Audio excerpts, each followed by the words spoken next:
Bon bah allez, c'est parti. On attaque la première couche de la primaire. Voilà. On a déjà mis 2 couches sur la quille. On va en mettre 3 ou 4 quand même sur la quille. C'est préférable. Et là, première couche de primaire. Hein Claude? Ouais, Ça se passe bien ou quoi? ouais, impeccable, ouais. Il est bien lisse, ça se passe facilement. Ouais. Nickel. Voilà. Ça paye pas de mine parce que c'est la première, mais Ouais, bien sûr, bien sûr. il faut reconnaître, quoi. Ouais. La première, il faut toujours bien attirer, quoi. Ouais. Ouais, et en fait, pourquoi tu la tires bien la première toujours? La Ouais, je sais première pas, couche? c'est comme ça que j'ai appris, il faut toujours bien attirer et tout. Et après la deuxième, ça elle s'applique plus facilement. D'accord. Voilà. Et tu les croises aussi les Ouais, primaires? toujours, ouais. Toutes les peintures, il faut croiser. Mais bon, de toute façon, elles seront croisées avec la deuxième couche, elles seront croisées. Ouais. Et donc voilà. Pendant que Claude continue de passer le primaire. Donc en fait, on passe une couche de primaire sur les lys et l'arbre. En fait, c'est un primaire qui est prévu spécialement pour les métaux. Voilà, en 2 couches, et après on passera à l'anti-fouling pour les métaux dessus. Donc là, Claude commence à passer, enfin il a bien entamé déjà la deuxième couche de primaire, et le résultat est vraiment nickel, quoi. Nickel. J'ai jamais eu un bateau avec une coque aussi lisse, et croyez-moi, ça fait vraiment plaisir, quoi. Un résultat comme ça, avec le mal qui s'est donné, en plus ça fait plaisir. Bon, et là évidemment, je peux pas m'empêcher d'y mettre mon grain de sel, de foutre un coup de peinture. Je me demande comment Claude arrive à me supporter à force.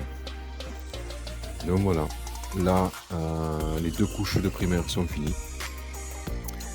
Et donc le bateau est prêt pour passer à l'anti-fouling, quoi.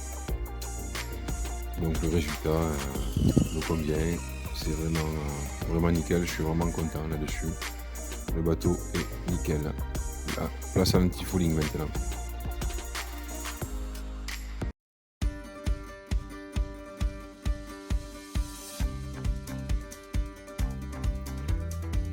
Bon ben voilà, c'est parti.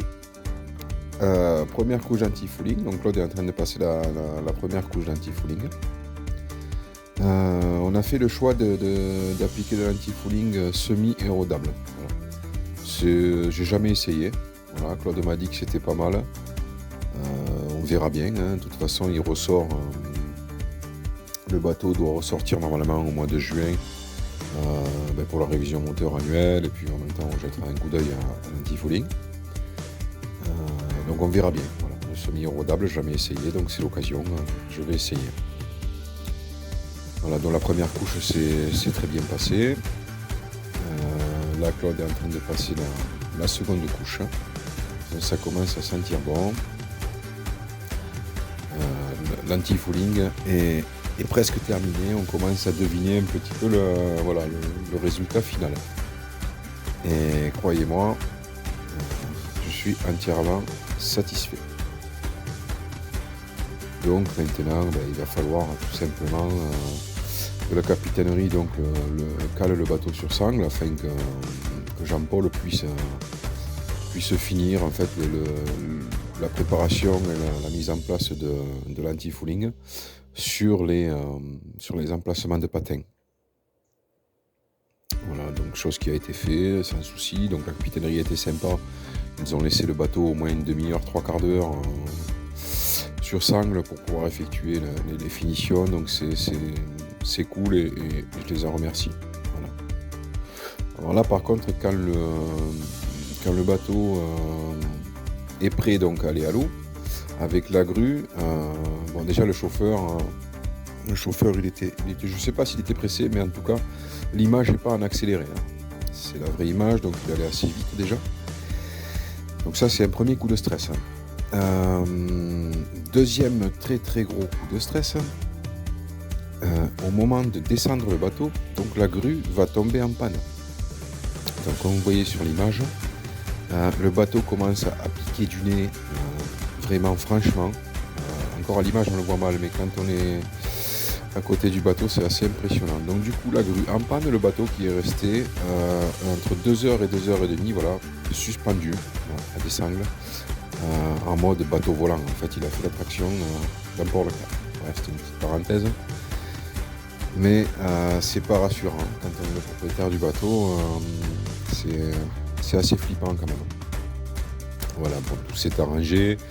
La grue a été réparée par le mécano, le bateau est retourné à l'eau. Et là, l'équipe de chez AB Yachting donc, prennent le bateau, s'en vont faire les essais pour vérifier donc l'étanchéité des passe-coques, des vannes, du presse-étoupe, enfin tous les travaux qu'ils ont effectués sur le bateau pour contrôler tout ça. Donc tout va bien, rien à signaler. Donc ils remettent le bateau à sa place, tout simplement. Voilà, donc là, en l'occurrence, c'est monsieur Garcia Guillaume de chez AB Yachting, c'est le chef d'atelier de chez AB Yachting. Donc il conduit qui barre le bateau, pardon. Et c'est vrai que j'ai été assez impressionné par la manœuvre qu'il a effectuée, un petit dérapage contrôlé en mode karting là, pour faire une marche arrière pour se mettre dans la place. Voilà. Ça reste quand même de la belle maîtrise. C'est toujours beau à voir, mais c'est vrai que ça m'a assez impressionné. Mais bon, c'est toujours bien de voir quelqu'un qui sait faire. Et d'ailleurs, je remercie énormément toute la structure AB Yachting d'ailleurs, en partant des commerciaux, des secrétaires, voilà, des mécanos, etc. Je les remercie beaucoup par leur professionnalisme et leur sérieux. À chaque fois qu'on appelle monsieur Garcia, il est disponible au téléphone. Voilà, et ils font les travaux dans les normes, dans les règles de l'art, ils tiennent les délais.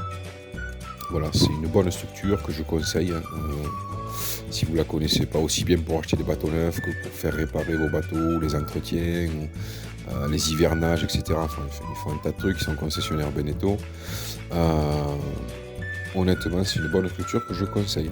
Voilà, c'était un petit clin d'œil pour AB Yachting parce qu'ils ont toujours été super sérieux avec moi. Voilà, mais là on va attacher le bateau, donc le Liberty est enfin à sa place. Maintenant il va falloir passer au gros shampouinage et il n'y a plus qu'à aller faire une petite sortie en mer pour essayer tout ça. Bon ben allez, c'est parti pour une petite navigation du dimanche. Voilà, la navigation tant attendue depuis que le bateau était dehors. Après une longue semaine de travail, jour attendu avec impatience. Donc là c'est bien parce que je vais sortir avec un ami à moi, monsieur Pichon Jean-Paul. C'est un vieux loup des mers.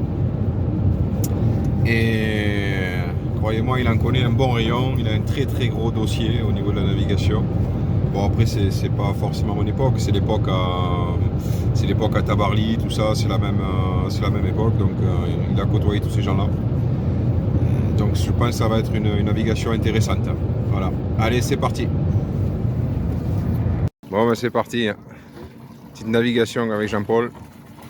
On est parti.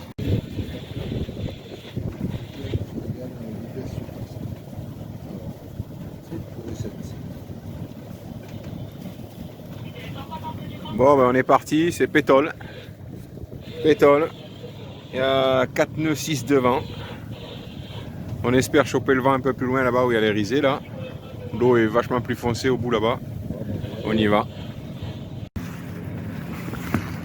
Bon ben voilà, toujours Pétole. Hein. On n'avance pas. Pétole. Pas de vent. Toujours au moteur.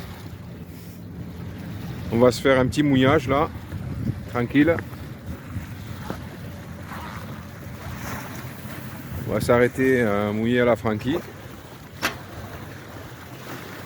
Et puis voilà, tranquille, en espérant quand même que cet après-midi il y ait un peu de vent. Mais bon, j'y crois pas trop. Oh, c'est pas grave, ça fait sortir un petit peu. Voilà, on est quand même bien là. On n'est pas si mal que ça. C'est comme ça.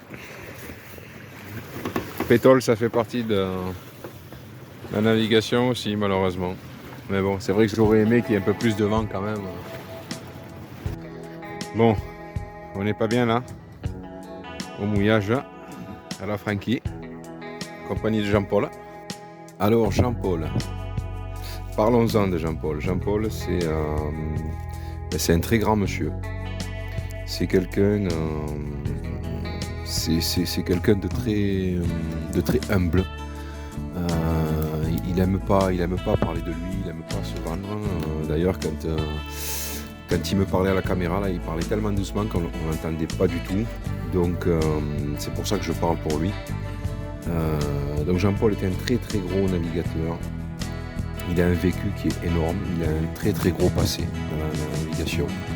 C'est un monsieur qui a même connu un naufrage, vous voyez, en plein milieu de l'Atlantique. Voilà, il s'est retrouvé dans un radeau de survie pendant 48 ou 72 heures, je ne sais plus. Ils étaient 4 à bord du radeau de survie. Voilà, donc quand ce monsieur-là vous explique, vous donne des conseils sur la mise en sécurité du bateau, sur le radeau de survie, etc., c'est pas que de la théorie, c'est pas que des livres, c'est du vécu. Donc, et tout ce qu'il fait à bord, c'est que du vécu, c'est impressionnant. C'est 40 ans de vécu qui vous explique et qu'il essaye de vous transmettre. Et enfin, moi j'adore ce monsieur parce que c'est une vraie encyclopédie de la mer. Il a côtoyé, c'est l'époque de monsieur Tabarly, il a côtoyé les Poupons, les Riguidel, Artaud, Cosville, etc. Bon, tout ça, c'est des vieux noms de gros navigateurs de l'époque. Et voilà, c'est quelqu'un de très calme, tout paraît simple avec lui, je veux dire, c'est quelqu'un d'exceptionnel. En sachant que donc, monsieur Pichon Jean-Paul, il fait de l'assistance à l'achat de bateaux, il fait de la formation aussi à la voile. Voilà, il fait un tas de choses. Au cas où vous aurez besoin de ses coordonnées à ce monsieur, je vous les laisse à l'écran. N'hésitez pas à l'appeler. Il se fera un plaisir de vous répondre. Et si vous avez besoin de ses services, il répondra présent. Voilà. Bon, bah allez, on est reparti sous voile. Mais je viens de filmer trop tard. On était entouré de thon qui chassait. Extraordinaire. Extraordinaire. Allez, sous voile. Pas de problème, on est reparti. Il y a de l'air. Il doit y avoir 9-10 nœuds de vent. On tourne en moyenne à 3 nœuds, entre 3 nœuds, 3 nœuds 5. Et c'est génial. Et c'est génial, c'est fantastique. Fantastique. C'est indescriptible la sensation de liberté, le fait de glisser, la pousser par le vent, c'est vraiment impressionnant, quoi. À quel point c'est bon. À quel point c'est bon. Impeccable. Un beau mouillage, une très très belle sortie. Un joli temps, belle mer, soleil. Juste le petit vent qu'il faut pour pousser tout ça. Un bon petit apéro avec mon ami Jean-Paul. Et de quoi se régaler, quoi. Tout simplement de quoi se régaler. Hein, mon Jean-Paul? Ah, on marche bien là. On n'est pas bien là? Le bonheur. Voilà. Il était comment le rhum? Il était bon? Quel rhum? Le rhum à midi. J'ai pas vu. Ah, c'est un petit coquin ce Jean-Paul. Ouais, si on n'est pas bien. Bon, la grand voile est à changer, hein, je vous l'accorde. Mais elle nous pousse un peu encore quand même. En attendant la nouvelle. Hein. Quelle beauté. Ah, la beauté. Alors, on n'est pas bien là? Hein? Ça, c'est du bonheur, ça. C'est du pur bonheur. Impeccable. Et donc nous voilà repartis de la Frankie. Après un bon petit apéritif avec Jean-Paul, du très bon rhum de Martinique, avec un bon petit repas, on part le ventre plein et en plus il y a du vent. Donc c'est que du bonheur. Le bateau marche super bien, il glisse vraiment bien. Et on se régale, c'est tout juste fabuleux. Je je sais pas quel mot poser là-dessus parce que c'est indescriptible le ressenti. Mais je vous assure que ça devient comme une drogue maintenant d'aller faire de la voile, tout simplement. C'est fabuleux. Mais les journées sont trop courtes, largement trop courtes, surtout au mois de décembre. Bon ben voilà, fin de la journée, on rentre. Hein. C'est de nouveaux pétoles. Donc là on a affalé le génois. Voilà. Un grand voile. Met un petit peu de moteur. Et puis on retourne au port. Voilà. C'est fini pour aujourd'hui. Mais bon. Voilà. Là Jean-Paul est en train de reprendre 2 tours dans l'enrouleur de génois là. Sur le bout d'un rouleur de génois, il reprend 2 tours. Parce que j'avais du mal à l'enrouler comme je voulais, quoi. À bien l'enrouler, qu'il s'enroule bien de 2 tours de plus pour le mettre voilà, en sécurité au cas où il y ait du gros vent, quoi. Voilà. On est sur le retour, C'est l'heure de rentrer, j'ai pas envie. Mais j'ai pas envie de rentrer si vous savez. J'ai qu'une envie, c'est me barrer là, loin, et revenir quand ça me chantera. Malheureusement, c'est pas possible. Donc voilà, fin de journée dans l'avant-port. Et je voudrais profiter de la fin de la vidéo justement pour un petit clin d'œil pour Claude, pour le remercier. Voilà, pour tout le travail qu'il a fait sur le bateau, le mal qu'il s'est donné. Encore merci Claude, félicitations pour le rendu. Tu as super bien bossé. Voilà. Bon ben voilà. Je rentre chez moi. C'est fini. Fin de la journée, fin de la balade. C'était vraiment magique, super. Le bateau marche super bien, je suis content. Il glisse vraiment bien. On s'est vraiment régalé quoi. Ce cas, bon, je pense que j'ai pas assez filmé, j'ai pas assez fait des belles prises de vue, mais j'étais tellement pris dans la navigation que je me suis vraiment régalé. Voilà. Donc maintenant c'est l'heure de rentrer. Il va falloir penser à retourner travailler malheureusement, faire la semaine. Bon ben c'est comme ça, c'est la vie. Donc voilà, ben écoutez, je vous dis à la semaine prochaine. Là, normalement dans la semaine il va y avoir la mise en place du portique inox à l'arrière, le support pour les panneaux solaires et puis pour la future annexe, hein, pour la saison prochaine. Donc voilà, je vais faire de mon mieux pour filmer un maximum ça, pour que vous voyez l'avancement des travaux avec moi. Et voilà, faire un petit partage quoi, tout simplement. C'est le but de la chaîne, hein, de toute façon, c'est partager avec des gens comme moi, quoi, surtout des débutants, parce que voilà, les voileux expérimentés, bon, forcément, c'est pas ma chaîne qui va les intéresser plus que ça, parce que tout ce que je fais pour eux, c'est du vécu, tout ça, donc ça, j'arrive à comprendre, mais pour les gens qui sont débutants, pour les gens qui n'osent pas se lancer dans la voile, de peur de pas avoir le temps, voilà, la crainte de la voile, en se disant c'est trop compliqué, etc. Ben, sachez que c'est pas vrai quoi, c'est pas vrai. C'est ce que je pensais moi pendant longtemps, et puis j'aurais su. Honnêtement, j'aurais acheté un voilier bien avant quoi. J'aurais vraiment fait le pas, sauter le pas comme on dit bien avant. Voilà.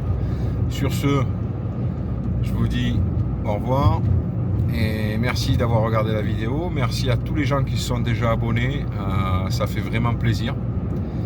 Et si vous n'êtes pas encore abonné, ben, je vous répète, n'hésitez pas, c'est avec plaisir, n'hésitez pas à laisser des commentaires. Tous les conseils pour moi sont bons à prendre, toutes les critiques aussi sont bien, ça fait avancer les critiques. Et voilà, je vous souhaite une bonne semaine et à la semaine prochaine.